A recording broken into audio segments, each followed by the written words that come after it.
Jadi ada kalanya begini, kalau saya dengan anak saya, kalau dia melakukan kekeliruan, saya ajak diskusi. Kalau dia ngeyel macam-macam, berkilah, berapologi macam-macam, lama-lama kan saya bentak juga. Karena kalau tidak dia akan rusak. Lah dalam konteks Habib, bukan hanya Habib yang rusak, mereka itu juga mau rusak Indonesia masalahnya. Jadi nggak mungkin dong kita dengan maling, dengan perampok itu ya sudahlah, tobatlah, sadar. Kan nggak bisa begitu. Diberitahu kalau mau, karena dia kan ditangkap. Kalau anak-anak zaman kemarin, zamannya Mas Hendro Pleret ini, lulusan S2 UGM ini, zaman dulu kan kalau bisa dibina, kalau nggak bisa ya terpaksa dibinasakan kan itu. Ya karena ini sudah membahayakan paham kebangsaan kita, sudah membahayakan eksistensi negara kita. Nah oleh karena itu mukibin itu mereka lama-lama jadi mukibul, tukang ibul juga, tukang ngomong semaunya sendiri, nggak pakai jenis data, nggak pakai hasil penelitian, tapi mereka selalu membalas itu dengan narasi. Data masa dibahas dengan narasi, data masa dibahas dengan framing, itu kan berbahaya. Dan ya ketahuilah para Habib dan mukibinnya, kalian sudah kalah. Bangsa Nusantara saya dapat data yang valid, 75% lebih sudah sadar bahwa kalian itu salah. Jadi kalau kalian terus-menerus konyol, itu berarti kalian terus-menerus provokasi yang pada intinya nanti akan bunuh diri. Karena lama-lama akan marah loh pribumi itu. Ya nggak mungkin dong, mbahmu itu misalnya dipalsu ben siapa apa kamu terima? Kan nggak bisa begitu. Masa di Ponorogo dibilang asegap, masa jenenge Wali Songo dibilang asmatkon itu nggak ada. Udah terbukti secara ilmiah. Apalagi DNA-nya mereka jelas-jelas haplogrupnya G. Jadi para kiai yang sudah tahu, ya termasuk temanmu itu, jangan pura-pura nggak tahu, gitu loh. Jangan kau sembunyikan ilmu kebenaran, wahai para pemilik ilmu. Karena dengan begitu itu kamu sedang menghancurkan dirimu sendiri. Ya sudah, kita itu di ranah ilmiah saja. Ini soal nasab itu kan sebenarnya hanya bagian dari akidah beragama kan gitu tuh. Kalau Habib itu jangan ngaku, oh ya kami ternyata Rabita Alawiyah itu ya, organisasi yang dibikin di zaman kolonial itu ya, yang mengaku-ngaku memproduksi paspor sebagai keturunan Nabi itu ya, ngaku saja. Ternyata kami secara ilmiah tidak terbukti sebagai keturunan Nabi. Dan kami menjadi Indonesia. Siapa saja kalau meng-Indonesia kita terima. Yang bule, yang Tionghoa, yang India, yang Afrika, semua kalau meng-Indonesia, ya pasti kita terima. Oh, kita itu orang baik, bangsa yang baik, kan itu. Tapi kalau kalian di sini mau bikin agenda, mau mengulang kolonialisme zaman dulu, nanti dulu ada Hendro Pleret, itu loh. Gimana sih? Nah itu.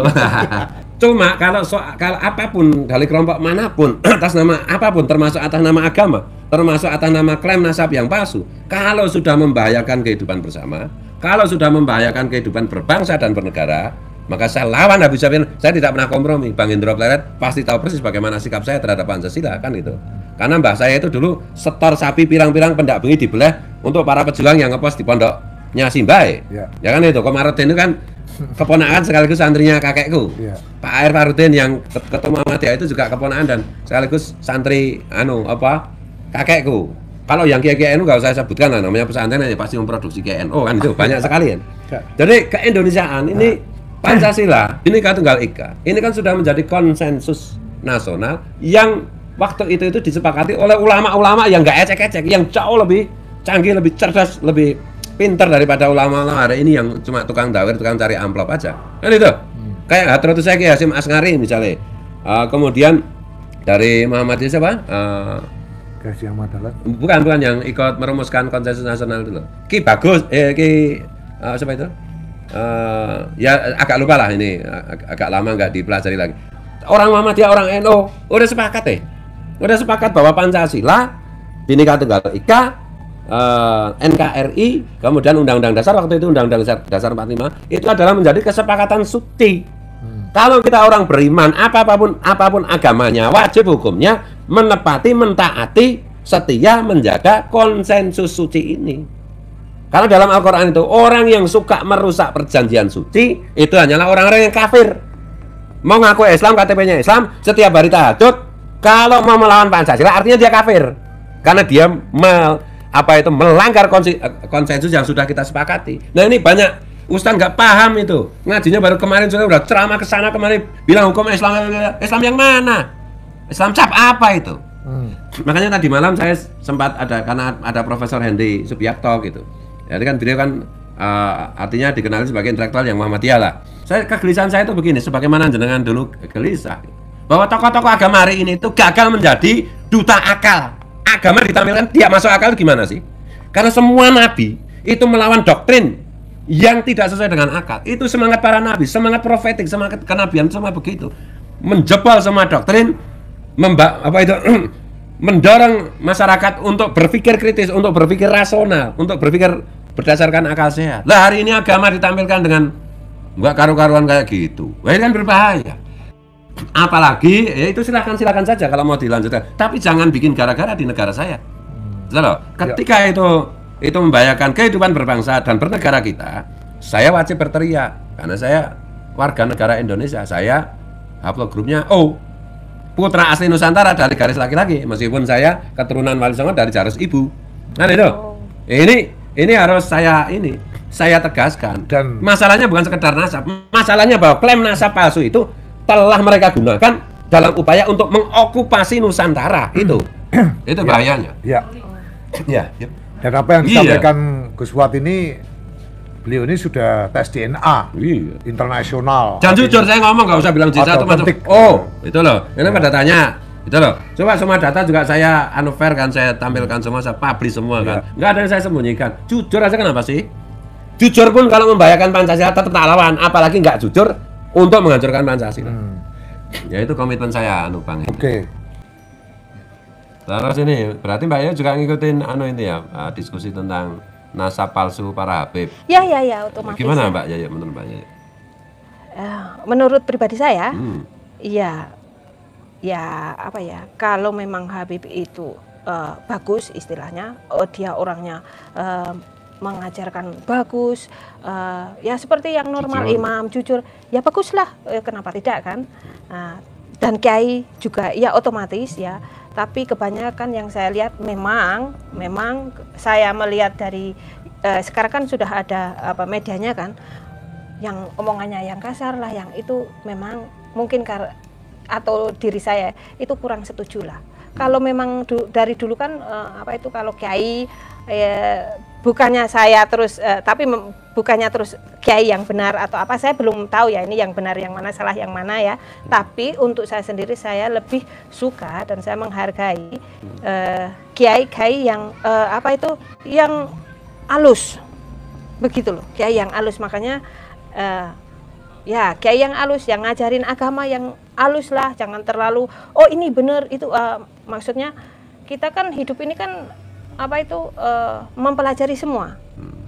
Enggak cuma kiai, juga mempelajari kehidupan. Kita orang bawah, maksudnya yang bukan orang mendalami agama kan juga belajar kan dengan cara halus kan. Kalau udah ditakut-takutin gitu kan ya tambah takut iya kan. Tapi memang wajib takut sama Gusti Allah kan wajib. Tapi kan jangan terlalu. Semua yang terlalu kan tidak bagus kan Mas. Tapi itu menurut pandangan saya. Itu dari segi perilaku ya. Iya, kalau dari segi nasab, jadi para Habib ini kan sekarang secara saintifik itu terbukti pengakuan mereka sebagai keturunan Nabi kan sekarang terbukti batal, terbukti tidak terkonfirmasi, baik dari segi manuskrip, filologi, kitab, kajian kitab nasab, kemudian juga kajian sejarah, dan yang lebih telak lagi adalah kajian DNA. Jadi DNA mereka itu haplogrupnya itu tidak sama dengan haplogrupnya keturunan Rasulullah yang ada di seluruh penjuru dunia gitu. Bahkan mereka itu menurut Dr. Sugeng Sugiyarto haplogrupnya saja tidak masuk keturunannya Nabi Ibrahim. Keturunannya Nabi Ibrahim saja tidak. Kalau keturunannya Rasulullah kan pasti keturunan Nabi Ibrahim. Kalau keturunan Nabi Ibrahim belum tentu keturunan Rasulullah. Tapi ini para Habib ini bahkan haplogrupnya itu tidak termasuk keturunan Nabi Ibrahim. Jadi klaim-klaim pengakuan mereka bahwa mereka keturunan Nabi hari ini terbukti secara ilmiah itu ternyata palsu, dan memang gejalanya itu kan dimulai dengan penampakan mereka, perilaku mereka yang kayak mustahil lah orang yang ber-DNA Rasulullah kok perilakunya seperti itu kan gitu. Dan ini kenapa saya tanyakan karena Mbak Yayu tadi kan menyampaikan cerita ketika ada karikatur yang menghina Nabi, itu kan Mbak Yayu merasa sakit kan itu. Kemudian karikatur aja membuat sakit, apalagi sekelompok orang yang jelas-jelas bukan keturunan Nabi tetapi mengaku sebagai keturunan Nabi. Ya karena di dalam Islam itu kan bagaimanapun juga ada penghargaan tersendiri kepada keturunan Nabi, dan ini adalah sekelompok orang yang mengaku keturunan Nabi setelah sekian abad hari ini terbongkar sebagai bukan keturunan Nabi. Nah, menurut Mbak Yayu gimana ini pendapatnya? Saya kan bukan pakar agama ya, tapi menurut saya kalau untuk saya pribadi nanti saya salah ya karena saya saya bukan pakar agama, saja masih mencari kan, maksudnya ya saya cinta Gusti Allah, tapi saya sendiri juga masih benar-benar pingin jadi orang yang baik, itu kan ya susah sekali teman. Apa saja buat saya sama saja, yang penting perilaku. Untuk saya ini untuk pribadi ya, dia mau keturunannya siapa saja, darah kita semua sama. Betul. Merah. Betul. Iya, jadi darah manusia itu merah. Jadi menurut saya cuma perilaku yang membuat kita itu menghormati orang itu bukan karena kaya. Menghormati orang kan karena karena perilaku. Itu saja. Jadi kalau ada Habib yang bagus ya hormatilah. Tapi ada yang gini lah, orang anak-anak misalnya yang nggak bisa ngasih contoh atau yang perilakunya kurang, ya jangan dicontoh gitu aja kan. Ya, tapi otomatis saya juga masih belajar kan. Tapi saya senang sekali dengan channel-channelnya Gus Fuad. Saya itu menghargai sekali, makanya saya sowan ke sini. Dan saya cuma satu, saya itu ingin mengungkapkan terima kasih. Ada yang untuk bangsa kita, untuk negeri kita. Ternyata ada orang seperti Gus Fuad. Ya, dan yang lain-lain. Ya, dan yang lain-lain ya. Kan gini loh, buat saya untuk negara Indonesia kan butuh pahlawan-pahlawan baru, atau bukan pahlawan baru, maksudnya itu setiap dekade atau setiap saat kan membutuhkan orang-orang untuk orang-orang yang bagus untuk negara kita. Menjaga. Menjaga. Apa itu orangnya? Maksudnya profesinya apa saja. Itu aja. Jadi untuk saya ya agama, ya jalanilah agama dengan bagus. Jadi tentara juga tentara yang bagus begitu loh.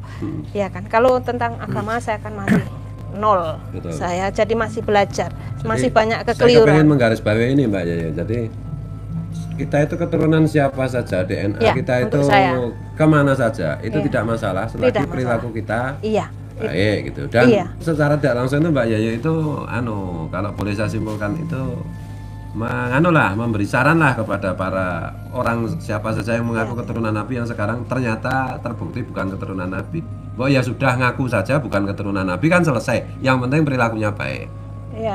Karena kalau terus-menerus bertahan mengaku keturunan Nabi, pada secara saintifik itu mereka terbukti bukan keturunan Nabi, itu kan menimbulkan keresahan. Apalagi klaim-klaim itu untuk dieksploitasi untuk menipu masyarakat kelas bawah, umat kelas bawah yang literaturnya belum cukup. Dieksploitasi demikian rupa, dan kadang-kadang menyampaikan sesuatu yang justru bertentangan dengan ajaran Islam itu sendiri. Jadi minta dimuliakan lebih dari sebagai manusia, kemudian menyampaikan bahwa mereka punya leluhur yang setiap hari itu Isra Mi'raj 70 kali. Padahal Rasulullah sendiri seumur hidup banyak sekali Isra Mi'raj gitu. Dan pelajaran-pelajaran lain dengan mengatasnamakan diri mereka sebagai kelompok keturunan Nabi, tapi pada saat bersamaan mengajarkan hal-hal yang bertentangan dengan ajaran Islam. Dan memang klan itu, kelompok itu, para Habib itu sampai hari ini tidak terkonfirmasi sebagai orang yang menganggap Pancasila itu final. Jadi mereka selalu teriak NKRI harga mati, merah putih, tapi kelompok mereka itu tidak ada yang pernah secara terbuka menyatakan Pancasila harga mati. Jadi mereka masih menyuarakan mengenai NKRI bersyariah, NKRI berkhilafah dan seterusnya. Termasuk kemarin si Recep Sihab itu kan masih ngomong begitu, sambil mengklaim dirinya sebagai keturunan Nabi. Kemudian juga mengacak-acak sejarah leluhur kita. Nah, termasuk kemarin itu dia bilang Sunan Ngampel itu adalah anak dari Sunan Gresik. Itu kan aneh. Terus Sunan Gunung Jati menikahi ibunya itu, ya itu kan aneh itu. Kemudian makam-makam kayak di Ponorogo dianggap sebagai klan mereka, padahal bukan. Dan terlalu banyak kerusakan yang dibikin gitu. Termasuk secara NU, katanya pendiri NU itu adalah salah satunya adalah Hasyim bin Yahya. Padahal sama sekali tidak ada itu. Dan mereka diam-diam mencetak buku dan diedarkan di terutama Tegal ya, di oknumnya itu ada di CNO Tegal gitu, mengedarkan madrasah yang terafiliasi dengan Nahdlatul Ulama. Nah, untung saja ketua umum PBNU Kiai Yahya Khalil Stakuf kemarin sudah menginstruksikan agar menarik buku-buku seperti itu. Jadi secara TSM gitu, mereka itu kayaknya mau mengokupasi Nusantara gitu. Mengklaim bahwa ini semua adalah punya leluhur kami. Ada statement mereka Indonesia adalah milik Tarim. Semuanya bersumber dari Tarim. Tarim itu kota tempat mereka berasal. Nah ini kan sangat berbahaya untuk keindonesiaan. Gitu. Jadi ya sudahlah, berhentilah berupaya untuk dalam tanda petik itu menjajah melalui jalan spiritual, mengokupasi, menguasai Nusantara. Karena orang Nusantara itu banyak yang bangkit gitu ya, banyak yang berkesadaran, banyak yang memiliki literatur maupun referensi mengenai Nusantara, mengenai Indonesia itu sendiri. Terus gitu. Kiai, kalau tadi kan seperti yang barusan sampean katakan itu untuk para Habib-habib itu, supaya seperti itu langkahnya. Nah, kalau menurut Kiai, apa langkah-langkah kita sebagai orang yang biasa, seperti saya kan yang doif dan yang fakir terhadap ilmu pengetahuan, terus apa yang harus kita lakukan? Kadang-kadang kan di medsos saya lihat, wah ini kok terjadi perbincangan rame, ini kok diragukan nasabnya dan sebagainya. Sekarang kalau kita sudah tahu yang benar, terus apa yang harus kita lakukan sebagai orang tetap mukmin merangkul itu? lah, tetap merangkul mereka lah. Itu mereka kan juga umat makhluknya manusia lah ya. Jadi sebagai manusia kita kan harus saling sayang menyayangi. Enggak, maksud saya terus langkah-langkah saling kita, mengingatkan. langkah kita sendiri harus bagaimana itu loh, menurut Kiai bagaimana? Kalau di depan itu kan saya tulisi itu ya, Habib dan para budaknya dilarang masuk, ya kan? Itu jelas. Kenapa? Karena saya melihat begini, orang Jawa itu kan terlalu baik, orang Nusantara itu terlalu baik, rendah hati, tidak sombong, tidak mau berbohong secara umum loh. Lumo dan ada punya rasa malu. Sementara kelompok itu, klan itu, yang dari Askenazi itu, Habib-habib itu, kan rai gedek, nggak punya rasa malu. Ini si Lutfi bin Yahya udah ketahuan masuk buku secara NU, udah ketahuan masuk makam, masih terus-menerus bergaya mau masuk lagi loh. Gila kan ini. Udah secara ilmiah mereka itu terbukti bukan keturunan Nabi. Di panggung-panggung para Habib itu masih ngomong aneh keturunan Nabi. Loh gimana itu? Itu Wali Songo itu leluhur aneh loh, padahal nggak ada kaitannya itu. Jadi mereka soalan baru. Oke, ya biar temperamennya agak menurun dikit. Wah ini luar biasa nih, ya Fuad ini. Itu tadi yang terkait dengan Mbak Yayu, kayak pengalaman spiritualnya itu, kayak seseorang mendapat hidayah dan sebagainya itu, apakah semua orang atau hanya orang-orang pilihan yang mendapatkan hidayah seperti ketika di awan ada lafaz Allah semacam itu gitu. Itu kan ayatnya begini ya, walladzina jahadu fina lanahdiyanahum subulana.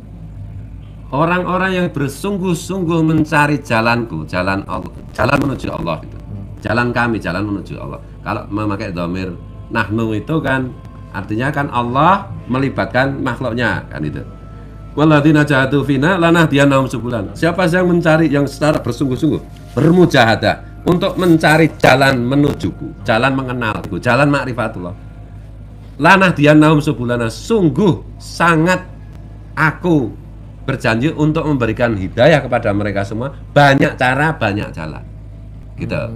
Jadi yang namanya mujahadah itu apa? Bersungguh-sungguh. Kayak Mbak Yayu itu misalnya, saya nggak mau Pak Islam cuma keturunan macam. Saya harus tahu sendiri, saya harus mengalami, karena agama itu ada experience ya, pengalaman gitu. Saya harus mengalami sendiri, saya harus memperoleh hidayah sendiri. Nah ketika itu, sebenarnya dalam hati itu, dalam bawah sadar itu, Mbak Yayu kan terus-menerus memohon kepada Tuhan dengan bersungguh-sungguh agar disapanya, agar disapa oleh Tuhan. Nah oleh ketika itu, Mbak Yayu bisa melihat lafal Allah dan yang lain. Dan ini kan sebenarnya universal. Karena jalan menuju Tuhan, Tuhan itu kan sebenarnya satu saja. Cuma orang mendefinisikan Tuhan berbeda-beda. Orang Islam mendefinisikannya begini, Asmaul Husna, sifat 20 kan itu.